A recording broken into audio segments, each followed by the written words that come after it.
Welcome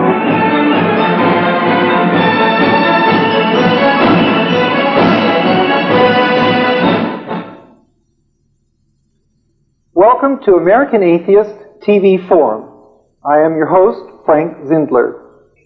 American Atheist TV Forum is a program produced by American Atheists, a nonprofit educational organization dedicated to the maintenance of the wall of separation between state and church, and to the education of the American public on the philosophy of atheism. Before we get into the interesting program we have for you today, I want you to be sure that you have a pencil and paper handy, because at the end of this show, we will give you a box number to which you can write in order to get a free copy of our monthly magazine called American Atheist. And we also will flash on the screen at that time a telephone number that you can call to hear the Dial an Atheist message. By the way, I am the voice of Dial an Atheist in Columbus, Ohio. I'm very, very pleased today to have as my guest a very, very erudite man, a man who I think you'll find very interesting. His name is Louis Carlat, and he is an editor and science writer and a general all-around philosopher. Lou, thank you for being with me today. Thank you, Frank. It's my pleasure. Lou, before we get into the really heavy stuff, like everybody else on this planet, you were born an atheist. Oh. Now, not everybody stays an atheist after they're born as an atheist. Did you stay an atheist, or what happened to you? No, I spent several years in the other camp, if one may put it that way. I was raised in a Catholic tradition, very good Catholic family in the Midwest, and it was only in my late teens and early 20s that I began to question that things might not be all precisely as the way I had been taught. That the Pope might not be infallible? Indeed, indeed. That was one of the first things. But I learned that that doctrine was promulgated only officially in 1870. What had been going on all these other hundreds of years? A delayed revelation or something. Lou, I would like to ask you if you could expound a little bit on the different ways in which people get to atheism. Perhaps you can give us a little autobiography along with this at the same time, but I would assume that not everybody comes to atheism in the same way that you have. Right. There are many, many different ways, I suppose, specific details which one may come to atheism. Perhaps they could all be classified as 2 or 3 main categories, such as historical criticism, biblical criticism, scientific questioning, this sort of thing. I understand that your main beliefs or challenges were through biblical criticism and science. Mine, I didn't know that much about the Bible when I was young, and still not one of my 40s. Yeah. Mine was major historical criticism. I have been an interested student of history for almost all of my life, and in addition to student of the biological sciences, those two, history and biology, were the 2 aspects which showed me that there are a great many things that were not correctly explained by the official dogmas of which I had been taught. Such things, for example, as, well, simple, the historicity of Jesus. And I remember when I was in my early 20s and first beginning to question, I went to see a Jesuit priest who was on the faculty. You went right to the top. One of the large Catholic universities in the city in which I was living at the time. And this is, supposed to be the absolute shock troops of Catholic scholarship. And I arranged an evening and we talked. And I presented a great many questions. And I was hoping for answers. And I got none. And I must say he tried, and he gave me a list of a great many weighty tomes from the library, which I duly looked through, and I found that these did not answer the questions. It seemed to me that there was always talking around the problem, and I was used to thinking of things in clear-cut terms. This is not to say that all answers are immediately easy and available, but one needs to understand a question, one needs to see whether an answer is available, and if not, where to go for it. And this talking in mystical terms and just weighting one down with nebulous words, it, I suppose, did more than anything else to push me further in the direction on which I'd already started. I think maybe we should caution our viewers that what you're talking about is not black and white type reasoning, the simplistic sort of thing that we see so much today, but rather the insistence on clarity in reasoning. Do you think that these tomes that you were asked to read, do you think the unclarity of them was deliberate? That is, was this a casuistic sort of thing, or was it that the authors simply were confused? Well, I've often wondered that, Frank, and to this day I am not sure. I think there are people who can write tomes like this and never know that they are not clear. I would like charitably to believe that that is the case rather than a deliberate attempt to befuddle. Yeah. Do you think, now coming from a Catholic background, and you emphasize the importance in your own personal development of historical criticism, do you think that historical criticism would be more important to a Catholic on his way to atheism than, say, to a Protestant or some other type of religion? Well, perhaps, if only because Catholicism goes back further. Protestantism can start from the premise that when they began, they reformed Catholicism and therefore went back to the primeval truth. This is debatable in many other aspects, of course, but at least they had that point. But with Catholicism, and from a historical point of view, one has, for example, the Middle Ages, the great era of Catholicism, which there are many beautiful things in connection with. It was a unified theory, philosophy of life, and it did indeed for a while result in a great flowering of philosophy, and not to mention, of course, architecture and art.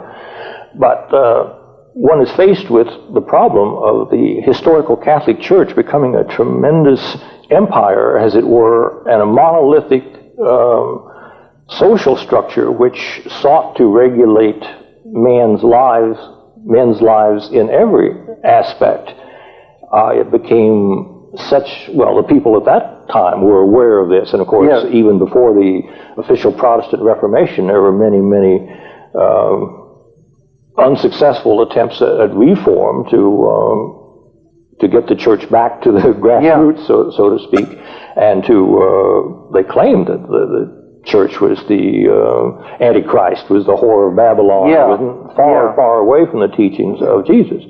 And so this is an aspect that is unique among the Christian churches to Catholicism. Yeah, so really, I guess the claims of the Pope are very much historical claims, that he is the lineal descendant of St. Peter and so forth, and that the inspiration has gone all the way down in line to him. And when one sees in historical fact how these things actually evolved over the centuries, whereas in a simplistic way one is taught in the religious Catholic schools, at least as a child, that these have always been this way, that the Pope is and has been always recognized as the successor of St. Peter, and that we've always had the sacraments, we've always had this sort of thing. And when you find out that this is simply not true, and this has evolved in a historical way very much in parallel, as one might say, as biological forms evolve. They come and they develop and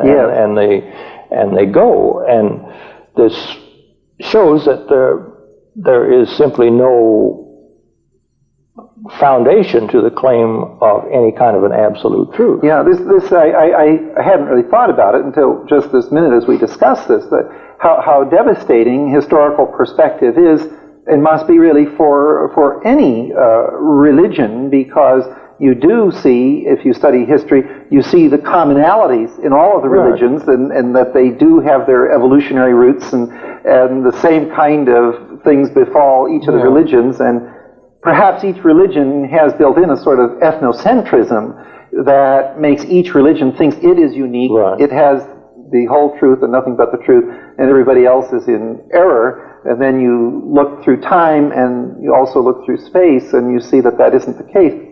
Well, we focused so far a bit on the historical criticism. Now, you also did, however, mention science and biology in particular. In what way did biology or science lead you to atheism? Well, of course, everyone comes across the stumbling block of evolution, and I can still remember in my college freshman biology class of being very disturbed about this and of arguing with the teacher from the religious point of view, you know.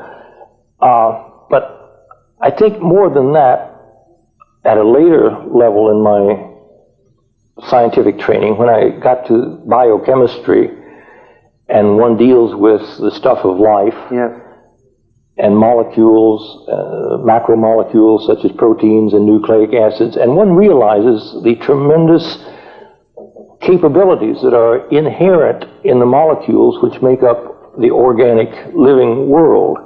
That, for example, one has many proteins which are called enzymes, which catalyze a great number of biochemical reactions. And if these are denatured, and by that I mean if they are changed in their form by heat, let's say, so that they are inactive, and then you put them back in normal conditions, in many cases they can spontaneously reform and regroup their molecules to be as active as they were. And the marvelous geography, if one may say, of the molecules, in which portions of molecules are adapted to fit one into another, so that they cause chains of reactions, or that a small molecule can fit onto a protein molecule and modify its activity to regulate it by what we call a feedback type of mechanism. All these things, you see, if you really believe the literal religious view that God is watching over everything, and the traditional view is that if God for 1 second suspended his attention, yes, the whole universe would the planet would fly out, disappear in a puff of smoke. You realize that all these things are going on by themselves, and unless you postulate that God is capable himself or has 100 billion trillion angels delegated to duty to each one to watch over a separate molecule, all the living things in this world, it simply becomes untenable. Well, of course, one can say, well, this only pushes God back further into the background. And you could say, well, he designed this whole thing, of course. And I was going to play the Lord's advocate for a minute and say, well, there's some creature out there that say...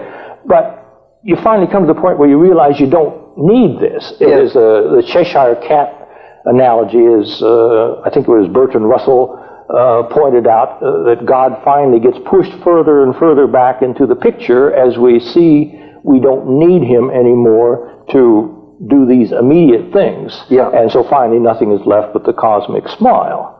People, a long time ago, for them, God was literally present everywhere. He had to be involved in every breath you took. And we simply don't need that. And biochemistry teaches us that we simply, that long chains of carbon atoms can form compounds with these marvelous properties, which, because of the nature of the chemical bonds, can do these things. So really what you're saying is that biochemistry took the magic out of life. That's right. I hate to put it that way because it sounds like I'm left with nothing but a lump of coal. And that's not true, because it has its own magic, of course. And but it did take the religious magic out of it.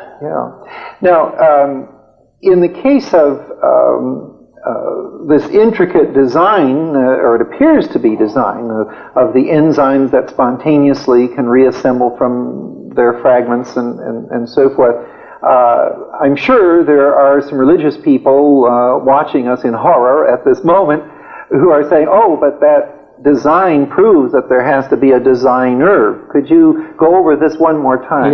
This is one of the oldest arguments, of course, that religion has used. And I must admit that for a long, long time it was an absolutely unanswerable one, because all we knew about the world taught us that everything that was had to have a maker. The Classical example of the clockmaker or the watchmaker. Clock pieces of iron do not immediately form themselves into gears and assemble themselves. And that argument was absolutely unanswerable. If such a relatively simple thing as a clock or a machine needs a designer and a maker, what about the infinitely more complex situation that we have in life? But until modern biology, and particularly modern biochemistry, this could not be answered. It was only in the late or the middle 19th century that it was found that so-called organic, naturally occurring molecules actually can be synthesized in the laboratory, that it does not need a special vital force to make these. And we now know, as I mentioned before, that the carbon atom is unique. It's not like iron or cobalt or all the other elements in the periodic table, but because of its valence nature, that these form together in long chains by various types of attraction, and they do all these wonderful things. This is the nature of the atom. So not only can it be explained, but this is probably the only reasonable explanation. And we know a great deal about prebiotic Earth, how the early molecules of precursors of life originated on this planet. And everything that we see and know points to the fact that these things did indeed come about spontaneously. Now you may ask me, well, why should the carbon atom do this? What makes it do that? Why is it unique? Cannot God have planned it this way? And of course, in the end, one can never prove a negative. One cannot prove the absence of something. But we don't need that hypothesis. Why the universe is the way it is? Well, no one knows that. But it is that way, and I would like to point out at this state is a good place to do it, that doesn't require a God. In fact, it makes a God even more untenable because it's really more unbelievable. If one goes back to the beginning and talks about say, what was there when the universe began or before the universe began, if one can conceive of such a thing, and we have atoms and particles and hydrogen atoms mainly, and I would say, okay, this is as near as we can approach to God. And people say, well, that is not satisfactory. There must have been a God to make this. Well, we simply don't know. But just imagine, really, try to shake yourself free and think, if I may. We have it so much pounded into us. Well, okay, that's as far back as we can go. Then there must have been somebody who made that. But God is defined usually as an absolutely immaterial spiritual being. Right. And yet he has all the intelligence and far more intelligence than we can conceive, and we know that intelligence can be based only on a complex system of electrical and chemical activities in the body. And yet we are saying, here's somebody without any material whatsoever, does not participate in the atoms of which he made the world. And he is immaterial, and yet somehow he is able to shape and interact with material things. Yeah. And I really think that is no answer at all. I prefer to let the case rest and say simply, we don't know any further than the primeval state. It may be not a complete answer, but that is the nature of the game. I don't know if we ever will. But it does not help matters any by postulating another mover in the chess game, if you will, that we simply can know nothing about. That's right. And it's actually, it's trying to answer explain one unknown in terms of something that is even less known. And so that really gets us nowhere. But starting with the universe, where we can pick it up in our celestial history as we look through our telescopes, from the time that we can start making observations, we have a clear-cut chain of cause and effects, and here we are as a result of evolution. You've studied a lot of history, and I'm curious now, can you see atheism in historical perspective? Is this a new thing? Has it been with culture all along? Do you see us at some point in a continuum? Yes, very much so. I'm delighted that you asked that question, because I'm afraid that many people think of atheism either as sort of a backwater by maybe just a few nuts and freaks, or else it's something that popped up only, let's say, since the beginnings of really experimental science. Yeah. I don't think either one is the case. We have known that there have been atheists or unbelievers or whatever throughout history, people who were different from the usual group and who questioned the prevailing thought system. Unfortunately, we don't know much about these, particularly in Western history, because the record of their existence has been brought down to us only by those who fought them and who tried to extirpate them. Yeah. And of course, so we have an entirely negative record, and of course, no real knowledge of how many there were. But they did exist. But now I would see atheism as the cutting edge, so to speak, of Western civilization, because, for the reasons that I've previously outlined, I think this is the most valid intellectual point of view to have at the present time, given the things that we do know. I believe that people who really try to understand their world, and this to me is the most human of all activities, will come, if they are really honest and consider the questions, they will come to a position like this, because it seems to me that it explains the most. This is not to say that this is the final answer, but I do believe that atheism right now is the cultural edge of Western civilization, and it perhaps is a hope for Western civilization, because so many other groups have the passions and the sectarian creeds that could well lead us to destruction. You know, that's an important point. I'm so pleased to see you focus on the positive side of atheism, because, of course, so many people think that atheism is simply something that tears down and so forth. And to be sure, we have to clear away the rubbish on a lot before we can build a skyscraper on it. But I'm very pleased to have you be focusing on these positive things. It is, of course, a frightening situation now, as we see the world around us, where there is so much fanaticism which has power. We think of various ayatollahs. Not all of them are in Iran. Unfortunately. We have a few of them right here. How do you think atheism is going to fare, though?